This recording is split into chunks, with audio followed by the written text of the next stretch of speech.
জীবন কত কষ্টের হতে পারে তা বোঝা যায় মাত্র ১৮ বছরের তরুণী নাজমিন খাতুনকে দেখলে।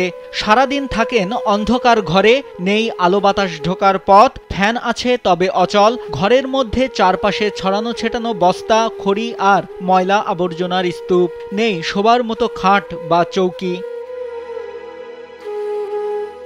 দিনরাত মাটিতে শুয়েই সময় কাটে নাজমিনের। পায়ে শেকল বাঁধা, রাতে সেই ঘরে রাখা হয় ছাগলও।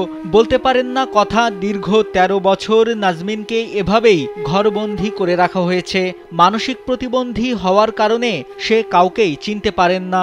ছাড়া পেলেই ছুটে চলে যায় এদিক সেদিক। নাজমিন শুধু মানসিক প্রতিবন্ধীই না, ঠিকমতো দাঁড়াতে ও হাঁটতেও পারেন না। দরিদ্র কৃষক বাবা নাসির মণ্ডল কখনো নিজের জমি তো কখনো অন্যের জমিতে কাজ করেন। তার এই সামান্য আয়েই কোনোমতে চলে সংসার। টাকার অভাবে দুই প্রতিবন্ধী সন্তানকে উন্নত চিকিৎসা করাতে পারেননি, তাই সরকার ও সমাজের বিত্তবানদের সহযোগিতা চাই পরিবারটি। ৫ বছর বয়সের পরে যায় হাঁটা শিখলো।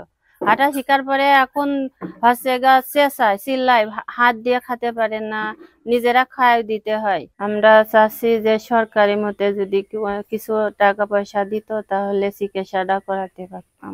স্বজনরা জানায় ৩ সন্তানের মধ্যে মেয়ে নাজমিন মানসিক ও শারীরিক প্রতিবন্ধী ছোট থেকেই। আর ১৩ বছর বয়সী একমাত্র ছেলে জুবায়ের হোসেনও ভুগছেন মানসিক সমস্যায়। স্থানীয়রাও তাদের এই দুঃখ দুর্দশা দেখছেন দীর্ঘদিন ধরেই। তাদেরও চাওয়া এই পরিবারকে যেন সরকার সহযোগিতা করে।